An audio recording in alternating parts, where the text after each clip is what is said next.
Pertama adalah Vi Tianling Toa, sebuah senjata terbang tingkat ekstrim yang sudah lama membuat Ye Changsheng tergiur. Dengan benda ini, kedepannya kecepatan perjalanannya bisa meningkat beberapa kali lipat. Memegang perahu roh berwarna ungu itu di tangannya, Ye Changsheng mengamatinya dengan saksama sejenak, lalu dengan puas menyimpannya ke dalam kantong penyimpanan. Ia kemudian melanjutkan memeriksa kantong penyimpanan milik Qi Liang. Selain Vi Tianling Toa, di dalamnya masih ada 3 artefak tingkat ekstrim lainnya. Salah satunya adalah pedang kecil berwarna ungu yang pernah dilihat Ye Changsheng sebelumnya. 3 lainnya masing-masing adalah bendera kuning, manik hijau, dan tungku pemurnian berwarna biru. Kecuali tungku pemurnian, 2 artefak lainnya adalah senjata bertipe serangan. Artefak pertahanan milik Qi Liang sudah hancur dalam beberapa pertempuran sebelumnya. Qi Liang Cheng membawa 5 artefak tingkat ekstrim di tubuhnya. Itu bahkan belum termasuk artefak milik pasangan kultivasinya. Terlihat jelas bahwa para kultivator dari sekte senjata ilahi memang benar-benar kaya raya dalam hal artefak. Selain beberapa artefak tingkat ekstrim ini, di dalam kantong penyimpanan Qi Liang Cheng, Ye Changsheng juga menemukan banyak material pemurnian artefak. Termasuk material dari ikan naga yang sebelumnya telah dibunuh. Mengingat kembali bagaimana Qi Liang mati-matian membunuh ikan naga itu, Ye Changsheng tak bisa menahan diri untuk menggeleng sambil tersenyum tipis. Saat itu semua orang masih menyembunyikan kemampuan, tetapi dia justru mengeluarkan jimat pusaka. Mungkin inilah kesombongan seorang kultivator dari keluarga besar. Barangkali sejak awal Qi Liang Cheng memang tak pernah menaruh siapapun di tempat itu dalam pandangannya. Bagaimanapun juga, menurut sudut pandangnya, ia bukan hanya memiliki kekuatan spiritual yang tinggi, tetapi juga sejumlah besar artefak dan jimat pusaka yang kuat. Ditambah lagi seorang pembantu di tahap pembangunan fondasi awal. Siapa sangka, bahkan pasangan kultivasinya sendiri malah mengkhianatinya. Mungkin alasan pria kekar berwajah hitam itu berani memanggil Qi Liang Cheng kemari adalah karena sejak awal ia sudah bersekongkol dengan istrinya. Kemungkinan besar rencana pria itu adalah agar mereka bertiga bekerja sama membunuh 3 kultivator dari negeri Yu terlebih dahulu, lalu menusuk Qi Liang Cheng dari belakang, dan akhirnya seluruh harta jatuh ke tangan dia dan istrinya. Namun tak disangka, kemunculan tak terduga Ye Changsheng justru menggagalkan semuanya. Kalau tidak, rencananya mungkin benar-benar berhasil. Setelah lama mengobrak-abrik kantong penyimpanan Qi Liang Cheng, Ye Changsheng mengambil semua barang berharga di dalamnya. 8 batu roh tingkat menengah, lebih dari 200 batu roh tingkat rendah, total sekitar 1000 batu roh. Bagi seorang kultivator pembangunan fondasi, ini jelas merupakan kekayaan yang luar biasa. Sayang sekali jimat pusaka pedang roh bulan itu sudah hampir sepenuhnya rusak. Jika tidak, Ye Changsheng akan memperoleh 1 jimat pusaka baru lagi. Ini apa? Ye Changsheng tiba-tiba menemukan sebuah buku catatan tulisan tangan. Benda ini disimpan Qi Liang dengan sangat hati-hati di dalam kotak giok, tampak begitu penting. Saat membukanya, 6 kata langsung menyambut pandangannya. Catatan pemurnian artefak Klan Qi. Klan Qi adalah keluarga besar dari sekte senjata ilahi. Leluhur mereka melahirkan banyak ahli pemurnian artefak terkemuka. Buku catatan ini menghimpun seluruh pengalaman dan pemahaman mereka dalam pemurnian artefak. Ini, mungkin warisan paling berharga dari Klan Qi, gumam Ye Changsheng pelan. Tak disangka ada keuntungan tak terduga seperti ini. Belakangan ini ia memang sedang memikirkan teknik pemurnian artefak, dan sekarang catatan ini justru datang menghampirinya. Dengan penuh kesungguhan, ia menyimpan buku itu. Menurutnya, benda paling berharga yang ia peroleh dari kantong penyimpanan Qi Liang justru adalah catatan pemurnian artefak ini. Dengan benda ini, jika ia ingin mempelajari teknik pemurnian artefak, ia bisa menghindari banyak jalan berliku. Setelah selesai memeriksa kantong penyimpanan Qi Liang Cheng, Ye Changsheng menaiki tangga dan keluar dari gua kediaman. Ia berjalan dengan tenang menuju tangga giok putih dan tiba di pintu masuk gua. Baru saja melangkah keluar, ia mendengar seseorang berteriak keras. "Rekan Daohan, kami berdua bersedia menjadi budak. Kami hanya memohon agar Anda mengampuni nyawa kami." Itu suara pria kekar berwajah hitam. Senyum mengejek muncul di wajah Ye Changsheng. Di hadapannya tampak sebuah penjara air raksasa. Air membentuk tirai di segala arah, membentuk kubus yang memenjarakan dua orang di dalamnya. Mereka adalah pria kekar berwajah hitam dan Nyonya Lian. Dengan tangan di belakang punggung, Ye Changsheng menatap tenang ke arah dua orang yang terperangkap dalam formasi. Pria berwajah hitam itu memang masuk ke gua lebih dulu dan meninggalkan persiapan di belakang. Namun Ye Changsheng yang berhati-hati tentu sudah menyiapkan langkahnya sendiri. Formasi ombak biru Kuisui ini adalah salah satu formasi yang ia peroleh dari Shin Ruin. Bahkan monster tingkat 4 pun bisa terperangkap di dalamnya. Apalagi hanya dua orang ini? Karena itu, saat melihat mereka melarikan diri tadi, Ye Changsheng sama sekali tidak panik. Begitu mereka masuk ke rawa Ufu, mustahil bisa keluar dari formasi ini. Sejak awal, Ye Changsheng memang sudah berniat menangkap mereka semua sekaligus. Bahkan jika pada akhirnya mereka tidak berkhianat saat membagi harta, Ye Changsheng sendiri yang akan berkhianat. Begitu melihat Ye Changsheng keluar, pria dan wanita itu segera memohon dengan penuh penderitaan, bersumpah bersedia menjadi pelayan asalkan dibiarkan hidup. "Saudara Han, jika aku, Zhang, pernah berbuat salah, mohon ampuni nyawaku. Bagaimanapun aku kultivator pembangunan fondasi tingkat menengah, aku bisa banyak membantu saudara Han. Rekan Daohan, aku tak pernah berniat memusuhi Anda. Tindakan sebelumnya sepenuhnya karena dipaksa oleh Ki Bermarga itu. Aku menyimpan rasa pada Anda, selama Anda bersedia melepaskanku." Wanita itu berbicara dengan suara manja, menampilkan ekspresi menyedihkan, sembari terus melirik Ye Changsheng, mencoba menggunakan sedikit teknik pesona untuk memikatnya. "Ceka-ceka, orang yang kalian mohon adalah Han Feiyu. Apa hubungannya denganku, Ye Changsheng?" Ye Changsheng menggeleng. Tombak Qingyue tiba-tiba muncul di tangannya dan dengan cepat menusuk ke arah dua orang yang terperangkap dalam formasi. Baik dari segi kekuatan spiritual maupun jumlahnya, Ye Changsheng jauh melampaui mereka. Bahkan pria berwajah hitam yang berada di tahap menengah pembangunan fondasi pun tak terkecuali. Karena itu, meski hanya menggunakan satu artefak tingkat ekstrim, ia dengan cepat membunuh pasangan pria dan wanita itu. Dengan cekatan ia menghancurkan mayat dan menghapus jejak, lalu mengambil kantong penyimpanan mereka. Setelah diperiksa, harta kedua orang ini tampak jauh lebih miskin dibanding Qi Liang. Ia menemukan 4 artefak tingkat ekstrim, lebih dari 1000 batu roh, serta setumpuk jimat tingkat rendah. Termasuk seluruh harta milik Lin Tua. Lumayan. Ye Changsheng tidak terlalu kecewa. Sejak awal ia memang tidak berharap banyak dari mereka. Melihat bagaimana Qi Liang dan istrinya hidup bersama saja sudah jelas bahwa sang istri tak memiliki banyak barang berharga. Sedangkan pria berwajah hitam itu sebelumnya sudah menghabiskan seluruh kartu trufnya. Mustahil masih menyimpan harta bagus. Ia melangkah maju dan menemukan bangkai naga banjir yang telah dibunuh sebelumnya. Ia mencabut urat, menguliti, dan mengeruk seluruh bagian berharga dari naga tingkat 4 itu sebelum menyimpannya. Seluruh tubuh naga itu adalah material pemurnian artefak yang amat berharga. Di dalam perut naga, Ye Changsheng bahkan menemukan saudara kedua keluarga Lin yang belum sempat tercerna sepenuhnya. Dari kantong penyimpanannya, ia kembali memperoleh beberapa barang.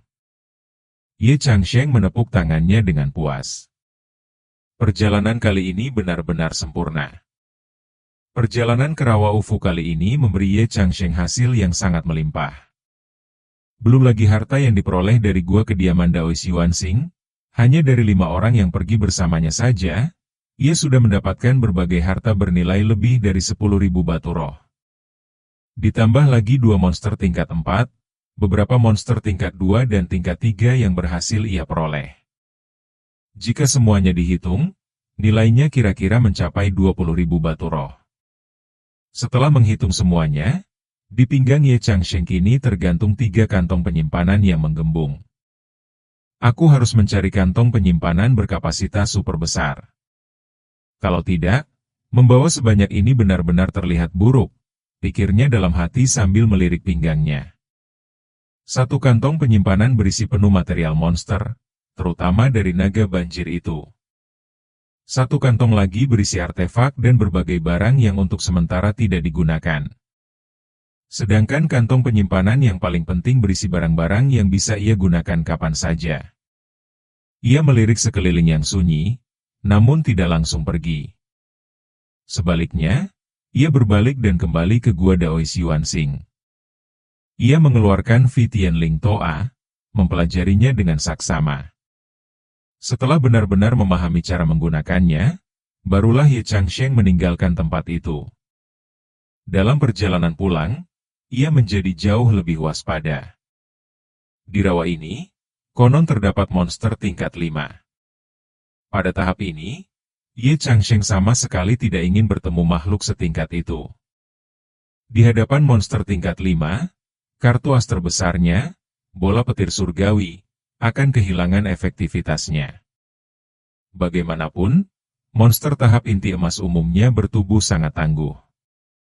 Bahkan seorang kultivator pseudo inti seperti Kaisar Yu pun mampu menahan bola petir surgawi secara langsung. Apalagi inti emas sejati. Jika benar-benar bertemu kultivator tahap inti emas, kecuali Ye Changsheng melempar lebih dari 100 bola petir surgawi sekaligus, kemungkinan besar tak akan berguna. Bahkan jika benar-benar memiliki 100 butir pun, sangat sulit melukai kultivator inti emas. Lagi pula, mereka tidak akan berdiri diam membiarkan diri dibom. Kecepatan terbang kultivator inti emas jauh melampaui kecepatan lemparan bola petir surgawi. Kecuali menggunakan berbagai tipu daya untuk membawa bola petir itu tepat ke hadapan mereka. Jika tidak, mereka akan dengan mudah menghindar. Perbedaan satu tingkat ranah besar memang tidak mudah dilompati. Namun, dengan kekuatan spiritual besar yang dilatih melalui teknik bintang surgawi roh emas ini, jika aku mencapai tahap akhir pembangunan fondasi, mungkin aku bisa mencoba bertarung melawan kultivator inti emas.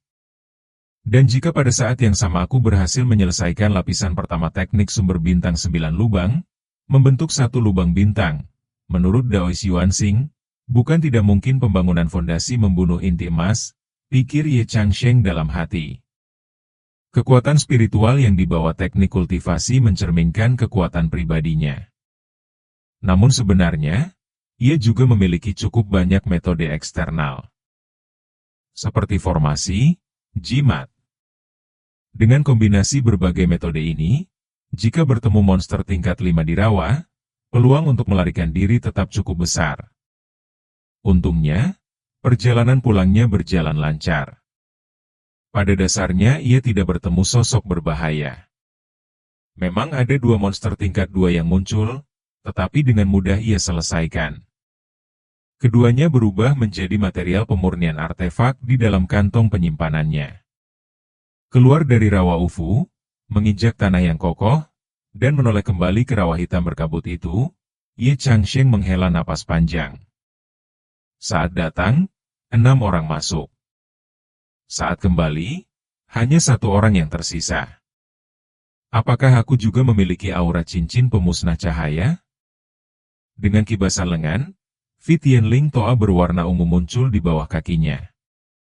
Ye Changsheng berdiri di atasnya, memasang beberapa batu roh, lalu mengaktifkan artefak terbang itu. Wus! Seberkas cahaya ungu melesat dan menghilang dari tempatnya. Di udara, Ye Changsheng memperhatikan bahwa di daratan sesekali muncul kelompok-kelompok kultivator. Sebagian besar adalah tahap pemurnian Qi, namun tidak sedikit pula kultivator pembangunan fondasi yang memimpin. Mereka tampak terburu-buru. Begitu 2 kelompok bertemu, mereka langsung bertarung. Negeri Ceki menjadi kacau. Saat datang sebelumnya, Ye Changsheng sudah merasa ada sesuatu yang tidak beres. Kini ternyata benar-benar terjadi pertempuran skala besar. Hati-hati. Ia mengerutkan kening. Mengingat kembali berbagai informasi yang ia ketahui tentang negeri Ceki, wajah Ye Changsheng tiba-tiba berubah. Invasi jalur iblis. Negeri Ceki dan negeri Jiang adalah wilayah penyangga antara negeri Yu dan 6 sekte jalur iblis. Peristiwa di benteng keluarga yang dianggap sebagai sinyal awal invasi jalur iblis. Berdasarkan perhitungan waktu, seharusnya masih ada 7 tahun sebelum invasi itu benar-benar terjadi. 7 tahun kemudian, 6 sekte jalur iblis tiba-tiba muncul di perbatasan negeri Yu, menyerang tanpa peringatan dan membuat para petinggi negeri Yu kelabakan. Semuanya terjadi sangat mendadak. Dalam pandangan kultivator negeri Yu, jika jalur iblis ingin menyerang Yu, mereka harus terlebih dahulu menaklukkan Ceki dan Jiang. Kekuatan dunia kultivasi kedua negara kecil itu jika digabungkan cukup untuk menandingi negeri Yu. Bagaimana mungkin kultivator jalur iblis bisa melewati mereka tanpa suara dan langsung menyerang Yu? Belakangan, barulah para petinggi Yu mengetahui bahwa beberapa tahun sebelumnya, kultivator jalur iblis telah diam-diam menyusup ke Ceki dan Jiang, merekrut sebagian kultivator lokal, serta menghancurkan mereka yang menolak bekerja sama. Mereka telah sepenuhnya menguasai 2 negara kecil itu sebelum akhirnya bergerak melawan Yu. Dan semua ini, negeri Yu sama sekali tidak menyadarinya. Hanya bisa dikatakan bahwa intelijen negeri Yu benar-benar buruk. Atau kemungkinan lain, para petinggi Yu terlalu berharap pada kultivator jalur lurus, merasa bahwa pihak tersebut tidak akan membiarkan jalur iblis berkembang liar. Sejak awal hingga akhir, mereka tidak pernah benar-benar mengira jalur iblis akan menyerang. Hasilnya, ketika jalur iblis benar-benar datang, tamparannya sangat keras. Mengabaikan ancaman perang pasti berujung bahaya. Bagi kultivator negeri Yu, ini adalah pelajaran yang sangat pahit. Waktu sekarang kemungkinan besar adalah saat jalur iblis mulai bergerak terhadap Ceki dan Jiang. Kalau begitu, kekacauan yang ia lihat di wilayah Ceki sekarang menjadi sangat masuk akal. Kalau begitu, para Naschen Soul yang biasanya sulit ditemui, bahkan para kultivator inti emas pun pasti sudah mulai bergerak. Wajah Ye Changsheng berubah. Tiba-tiba ia merasa sekelilingnya menjadi sangat berbahaya. Aku harus segera meninggalkan negeri Ceki. Kecepatan Fi Tianling Toa kembali meningkat. Ye Changsheng mengerahkan seluruh kekuatannya untuk mendorong artefak terbang itu, melesat cepat menuju negeri Yu. Saudara Dao di depan, tunggu sebentar. Tiba-tiba sebuah suara terdengar dari belakang. Ye Changsheng menoleh dan melihat 2 kultivator pembangunan fondasi. Mereka terbang dari bawah, entah menggunakan metode apa, dengan susah payah mengejar hingga mendekati dirinya. Satu di tahap akhir pembangunan fondasi, satu di tahap awal. Terlihat agak familiar. Setelah mengamati beberapa saat, tatapan Ye Changsheng berubah dan alisnya mengerut. Bukankah mereka berdua termasuk dalam 6 orang yang dahulu pergi ke Ceki? 2 kultivator pembangunan fondasi yang saat itu mengejar kelompok mereka. Tidak baik. Hati Ye Changsheng menegang. Ia segera mengerahkan seluruh kekuatan pada Fi Tianling Toa.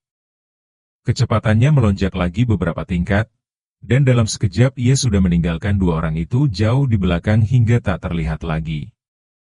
Cahaya ungu berkilat lalu lenyap. Dalam sekejap Ye Changsheng sudah menghilang tanpa jejak. Hanya menyisakan 2 orang di belakangnya. Apa yang harus kita lakukan? Saudara Liu, orang ini terlalu cepat, kita tidak bisa mengejarnya. Ujar kultivator tahap awal pembangunan fondasi itu kepada pria tahap akhir bermarga Liu. Pria bermarga Liu terdiam sejenak, lalu berkata, mereka berenam masuk ke rawa Ufu. Sekarang hanya 1 orang yang keluar hidup-hidup. Sepertinya mereka pergi ke sana untuk mencari suatu harta. Apakah saudara Liu tertarik pada harta di tubuhnya? Tanya pria tahap awal itu. Tidak. Untuk sementara aku tidak tertarik pada benda itu. Sekarang adalah masa krusial, kita tidak punya waktu memedulikannya. Pria bermarga Liu berkata pelan, apapun yang dia peroleh dari rawa UFO tidak penting. Yang penting, kita tidak boleh membiarkannya menyebarkan apa yang telah dilihatnya di negeri Ceki. Itu benar. Jika dia membocorkannya, rencana besar kita akan terungkap. Haruskah kita melaporkan ini kepada para tetua tahap inti emas? Tanya kultivator tahap awal itu. Tidak. Setiap tetua inti emas memiliki tugas penting. Tidak bisa mengurus hal sepele seperti ini, pria bermarga Liu menggeleng. Lalu bagaimana? Kita sama sekali tak bisa mengejarnya. Aku tahu kebetulan ada seorang tokoh besar yang baru tiba di negeri Ceki. Jika kita menyampaikan informasi tentang orang ini kepadanya, kupikir dia akan tertarik. Saudara Liu, maksudmu? Pria tahap awal itu tampak terkejut. Haha, benar. Orang dari sekte Hehuan. Wajah kultivator bermarga Liu menampakkan senyum puas. Laporkan detailnya ke atas. Kupikir orang dari sekte Hehuan itu akan sangat tertarik melihat sendiri kultivator negeri Yu ini, untuk mengetahui apa yang ia peroleh di rawa UFO. Itu juga baik. Setelah menyerahkan informasi, apapun yang terjadi pada orang itu tidak ada hubungannya dengan kita. Di dekat perbatasan negeri Ceki dan negeri Yu, Ye Changsheng berdiri di puncak sebuah gunung, mengerutkan kening memandang ke depan. Di hadapannya terdapat sebuah kota, markas sebuah keluarga kultivator negeri Ceki. Kini para anggota keluarga itu tersebar ke segala arah, berkelompok melakukan patroli di sepanjang perbatasan. Siapapun yang mencoba melintasi perbatasan menuju negeri Yu, baik lewat darat maupun udara, akan segera mereka hentikan dan periksa. Tidak baik. Tatapan Ye Changsheng dipenuhi kewaspadaan. Baru saja ia menyaksikan dengan mata kepala sendiri seorang kultivator pembangunan fondasi mencoba menerobos perbatasan secara paksa, dan dalam sekejap, seberkas cahaya dari dalam kota melesat keluar dan langsung merenggut nyawanya. Di sini pasti ada kultivator tahap inti emas yang berjaga. Ye Changsheng menggeleng dan segera berbalik ke arah lain. Tak disangka, kecepatan para kultivator jalur iblis begitu cepat. Hanya dalam beberapa hari mereka sudah mulai memblokade perbatasan. Jelas sekali invasi ke negeri Ceki sudah dipersiapkan sejak lama. Keluarga-keluarga kultivator di perbatasan kemungkinan besar adalah pion yang telah mereka dukung sebelumnya. Menghindari tempat itu, Ye Changsheng mengganti arah, mencoba menembus perbatasan dari sisi lain. Namun ia kembali melihat situasi serupa. Di sana memang tidak ada kultivator inti emas, tetapi terdapat satu kultivator tahap akhir pembangunan fondasi dan ratusan kultivator pemurnian Qi yang menyebar sepanjang garis perbatasan. Setelah mengamati dari jauh beberapa saat, Ye Changsheng menyamar dan memasuki sebuah kota. Tak lama, ia menemukan beberapa kultivator. Beberapa pengembara tahap pemurnian Qi tingkat 4 dan 5. Ia diam-diam mendekati mereka dan mendengar percakapan. Perbatasan benar-benar ditutup? Ya, semuanya diblokade. Ada kultivator pembangunan fondasi yang berjaga, tak ada yang boleh ke negeri Yu. Mengapa? Apa maksud mereka? Keluarga-keluarga ini terlalu sombong. Siapa tahu. Entah apa yang membuat mereka tiba-tiba gila. Hus, pelankan suaramu, nanti terdengar orang lain. Tak perlu takut, hanya kita di sini. Ngomong-ngomong, 2 hari lalu aku mendengar rumor di pasar. Rumor apa? Kudengar beberapa sekte besar di negeri Ceki kita akan berperang. Apa? Mustahil. Selama bertahun-tahun mereka damai, kenapa tiba-tiba perang? Siapa tahu. Ada yang bilang karena pembagian keuntungan tak adil. Ada juga yang bilang mereka menemukan sesuatu yang bisa membuat kultivator Naschen Sol menerobos, Jadi para sekte besar itu tak bisa menahan diri lagi. Beberapa kultivator pengembara itu tampak berpikir keras. Jika benar ditemukan sesuatu yang bisa membantu kultivator Nash Chainsaw menembus batas, tak heran sekte-sekte besar berebut. Dan tak heran mereka menutup perbatasan, agar berita tidak tersebar. Dunia kultivasi negeri Yu lebih kuat dari kita. Kalau kabar ini bocor, para ahli kita tak akan mampu melawan mereka. Bukankah ini berbahaya kalau jalur iblis mengambil kesempatan? Siapa tahu apa yang dipikirkan para ahli besar itu. Langit runtuh pun tak ada hubungannya dengan pengembara seperti kita.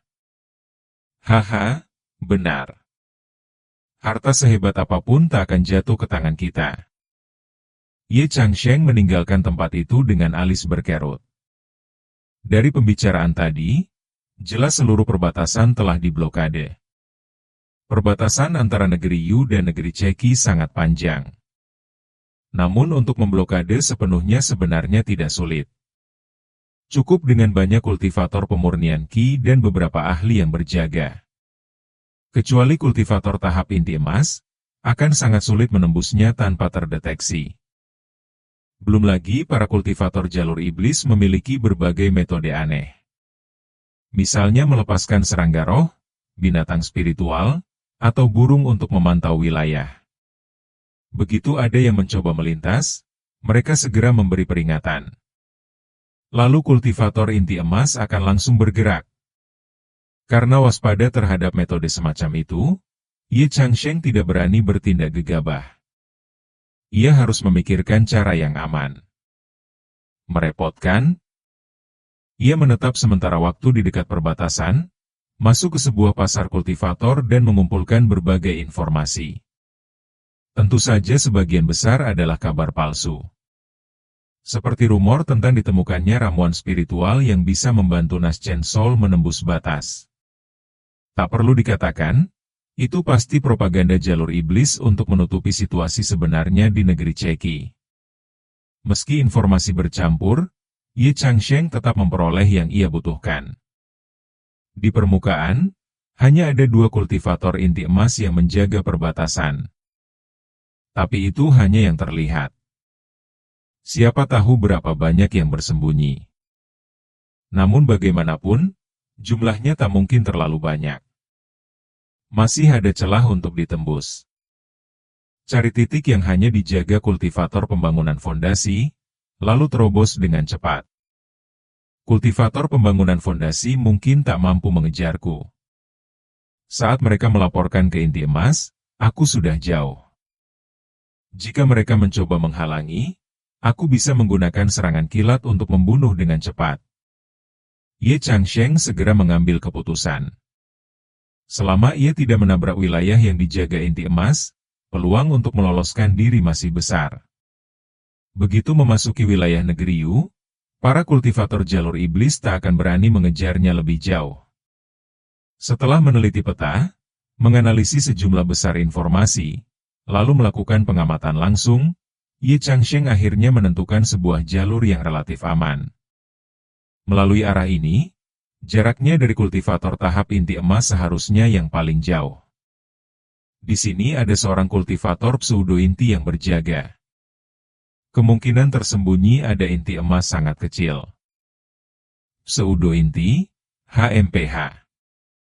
Meski kultivasinya tinggi, kudanya belum tentu lebih cepat dariku, gumam Ye Changsheng sambil menyindir dirinya sendiri.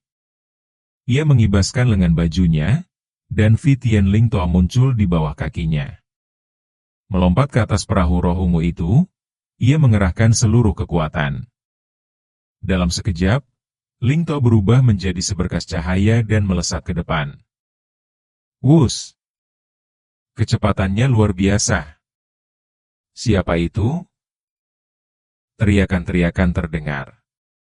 Para murid pemurnian Qi yang berpatroli di udara segera berteriak memberi peringatan. Berhenti. Dari kejauhan terdengar raungan. Kultivator pseudo inti yang berjaga langsung menyadari Ye Changsheng hendak menerobos perbatasan. Ia menepuk meja dan hendak berdiri untuk mencegatnya. Tiba-tiba, Sebuah tangan putih ramping menekan bahunya, memaksanya duduk kembali. Biar aku yang melakukannya. Yang berbicara adalah seorang pria berwajah sangat cantik. Jika ia mengenakan pakaian wanita, kebanyakan orang pasti akan mengiranya gadis jelita. Tuan muda. Kultivator pseudointi itu terkejut. Orang kecil seperti itu, bagaimana bisa mengganggu Anda untuk turun tangan? Tak apa. Aku datang ke sini memang demi orang itu. Haha, seperti dugaanku, dia pasti akan mencoba menembus perbatasan dari sini. Pria cantik itu tertawa ringan, tubuhnya melesat keluar, mengejar Ye Changsheng. Dalam belasan detik percakapan itu, Ye Changsheng sudah hampir menembus wilayah pengawasan sepanjang 20 li dan masuk ke negeri Yu. Wus! Tiba-tiba, dari belakang muncul tekanan aura yang kuat. Dengan kesadaran spiritualnya, Ye Changsheng melihat kabut merah muda muncul, menyelubungi seorang pria cantik yang mengejarnya. Cepat sekali. Hatinya terkejut. Kecepatan pria itu tidak kalah darinya. Seorang kultivator pembangunan fondasi memiliki kecepatan sebanding inti emas. Siapa orang ini? Kabut merah muda, wajah cantik, kecepatan seperti ini, mungkinkah? Sebuah nama muncul di benaknya. Tian Bukue, putra kedua dari pemimpin sekte Hehuan. Saudara Dao, mengapa terburu-buru pergi? Mengapa tidak tinggal dan berteman denganku? Suara lembut pria cantik itu terdengar dari belakang. HMPH. Ye Changsheng mendengus dingin dan mengerahkan artefak terbangnya hingga batas. Jika Tian Bukue sudah muncul di sini, mungkin ada kultivator inti emas di sekitar. Tak boleh lengah. Ia tak memedulikan apapun lagi, hanya fokus terbang secepat mungkin. Dua berkas cahaya, ungu dan merah muda, menghilang di cakrawala. Di darat, kultivator pseudointi itu mengernyit menatap kepergian mereka. Kalian segera laporkan kemunculan Tuan Muda Tian di sini, perintahnya. Setelah itu, ia pun mengejar, meski kecepatannya jauh tertinggal. Cahaya ungu dan merah muda melesat menembus langit. Gunung, sungai, dan danau di bawah mereka melintas cepat. Keduanya sama-sama sangat cepat, satu di depan, satu di belakang, nyaris tak terpaut jauh. Tak lama, mereka sudah memasuki wilayah negeri Yu. Melihat pengejarnya masih membuntuti, Ye Changsheng mengerutkan kening dan berkata dingin, berani sekali. Mereka sudah menempuh lebih dari 1000 li. Sudah jauh dari negeri Ceki. Entah Tian Bukue terlalu percaya diri, atau memang ada sandaran lain. Tiba-tiba Ye Changsheng berhenti dan berbalik. Tian Bukue pun berhenti, kabut merah muda menyelubungi wajahnya yang tersenyum. Artefak bagus, kecepatan bagus. Bocah, siapa namamu? Tanyanya angkuh dengan tangan di belakang. Ye Changsheng tak menjawab. Ia justru menatap ke arah asal mereka. Beberapa saat kemudian, ia berkata tenang, sepertinya tak ada yang mengejar dari belakang. Kalau begitu, jika kau mati di sini, tak ada yang tahu aku yang membunuhmu. Membunuhku? Tian Bukue tertegun, lalu tertawa terbahak dengan suara feminin namun penuh kesombongan. Kau, kultivator tahap awal pembangunan fondasi, ingin membunuhku? Sedang bermimpi di siang bolong?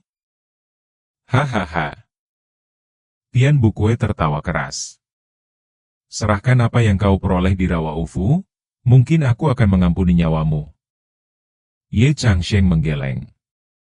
Sudah masuk wilayah negeri Yu masih berani sesombong ini. Entah harus kusebut percaya diri atau gila. Hahaha. Di negeri Yu yang luas ini, siapa yang berani membunuhku? Siapa yang mampu?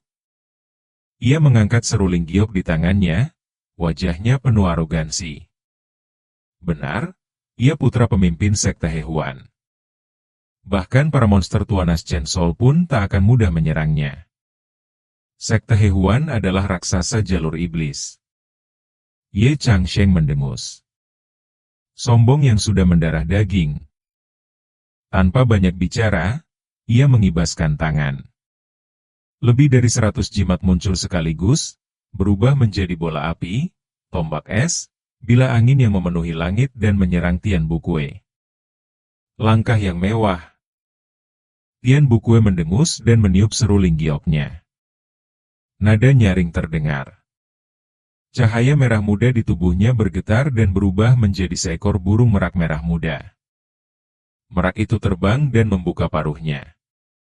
Dalam sekejap, seluruh jimat yang dilempar Ye Changsheng tersedot masuk dan lenyap tanpa jejak. Memang pantas putra kultivator Nas Chainsaw, gumam Ye Changsheng dalam hati. Meski hanya tahap menengah pembangunan fondasi, kekuatan Tian Bukue mungkin termasuk yang teratas di ranah ini. Bahkan kultivator pseudo inti belum tentu sanggup mengalahkannya.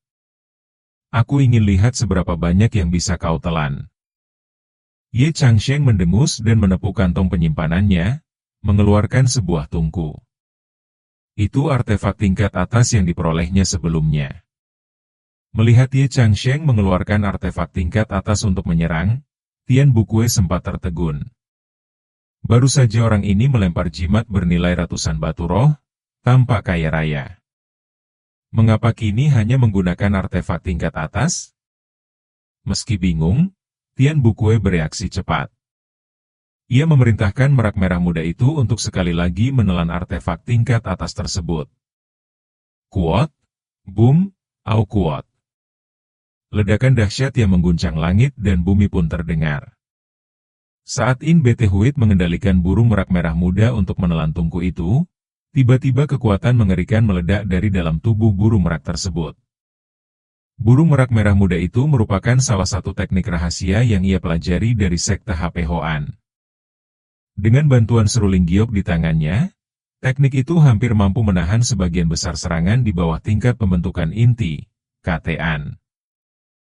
Baik itu sihir maupun artefak, selama tertelan, semuanya dapat segera dimurnikan.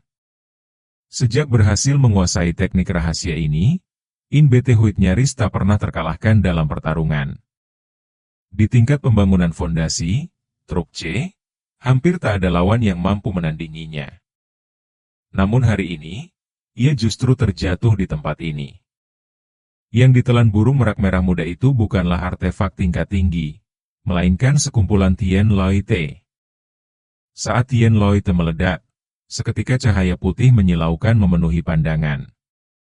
Deep TRNG Sing sudah bersiap sebelumnya dan segera menghindar.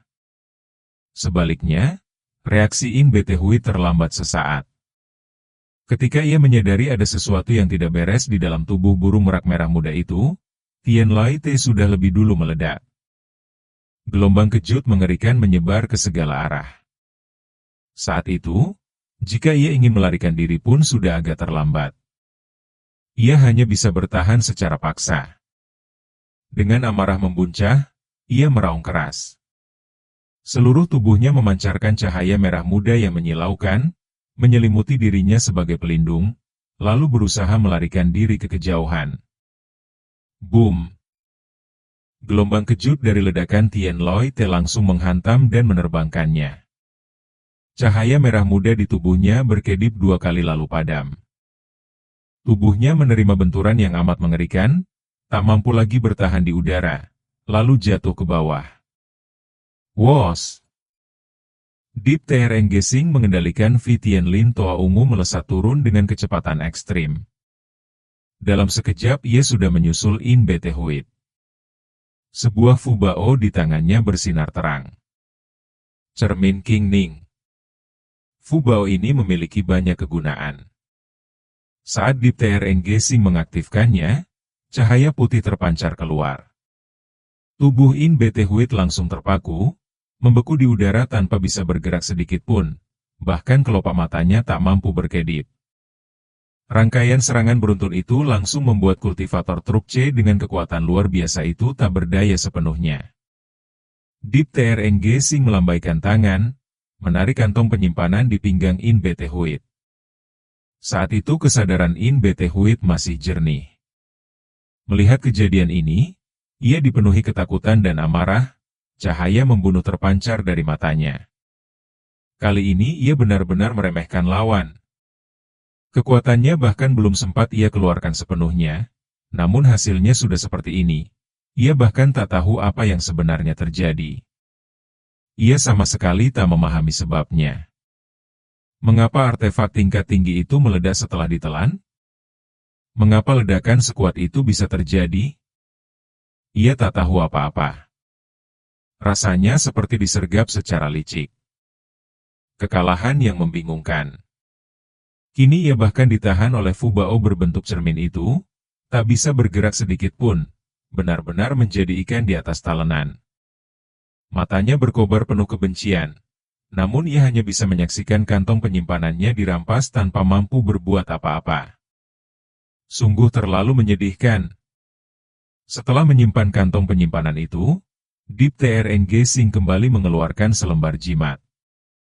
Jimat itu diaktifkan di udara, berubah menjadi 4 atau 5 tombak es yang saling bersilangan, melesat dan menembus tubuh In Bete Huit. Krek! Krek! Tubuhnya langsung membeku. Rasa sakit luar biasa membuat cahaya tajam memancar dari matanya.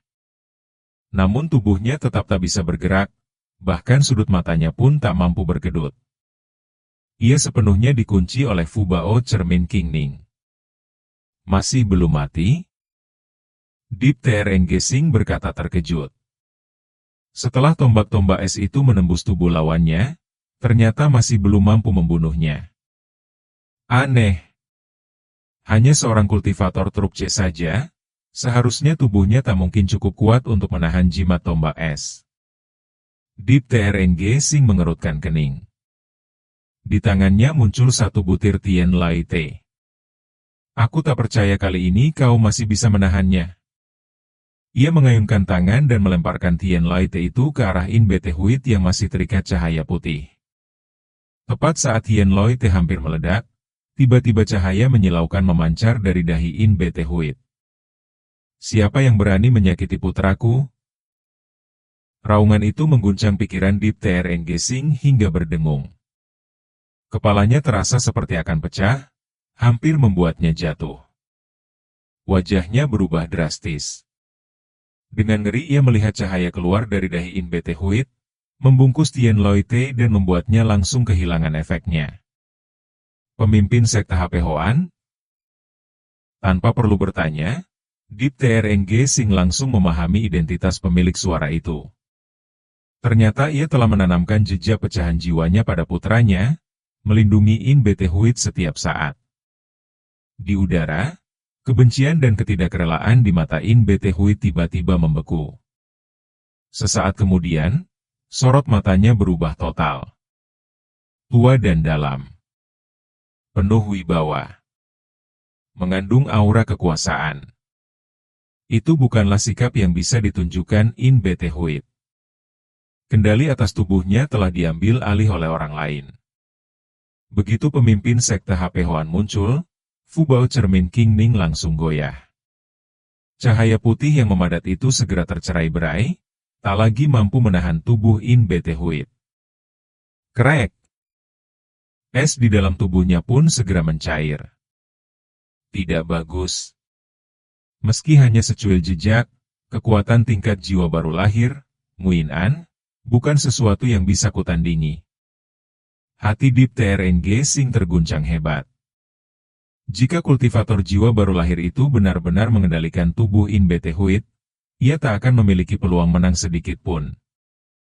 Ia segera mengayunkan tangan, melemparkan beberapa kilatan cahaya. Itu adalah beberapa bendera formasi. Setelah dilempar, semuanya melayang di udara dan seketika membentuk sebuah formasi yang menjebak In Bete Huit di dalamnya. Ini adalah formasi sederhana ciptaan Tan Nham. Kekuatannya besar, tetapi hanya bisa digunakan 1 atau 2 kali. Formasi ini mampu menekan kesadaran ilahi dan menjebak musuh. Kecepatan Deep TRNG Sing amat cepat. Saat In Bete Huit masih sibuk menghadapi cermin King Ning, ia sudah lebih dulu menyebarkan bendera formasi. Bagaimanapun, itu hanya seutas jejak jiwa. Saat ia berhasil menghancurkan cahaya putih cermin King Ning dan membuat Fubao itu menjadi selembar kertas tak berguna, formasi sudah selesai terbentuk. Sungguh berani. Melihat adegan itu, pemimpin sekte HP Hoan marah sekaligus terkejut. Suara penuh wibawa keluar dari tubuh In Bete Huit, tatapannya dingin mengarah pada Deep TRNG Sing. Hanya formasi sederhana saja, sebentar lagi pasti bisa dipecahkan. Tak perlu banyak tenaga. Namun saat ia hendak menghancurkan formasi itu, ia melihat bocah di seberangnya melemparkan sebuah kuali kecil. Berhenti. Melihat kuali kecil itu, wajah In Bete Huit langsung berubah dan ia berteriak keras. Namun, sudah terlambat. Meski formasi itu hanya mampu menahan kultivator jiwa baru lahir yang mengendalikan tubuh truk C ini selama 3 tarikan napas. Itu sudah lebih dari cukup. Setelah melemparkan kuali kecil itu, Deep TRNG Sing segera mengendalikan Vi Tianlin Toa dan melarikan diri secepat kilat. Boom! Sesaat kemudian, ledakan yang mengguncang langit dan bumi meletus di belakangnya. Cahaya putih menyilaukan membuat orang tak mampu membuka mata. Dalam sekejap, seluruh wilayah kosong itu lenyap, tak menyisakan apapun. Deep TRNG Sing bahkan tak peduli pada hasil akhirnya. Ia hanya terus mengerahkan seluruh kekuatannya, memacu Vi Tianlin Toa untuk menjauh dari tempat itu secepat mungkin.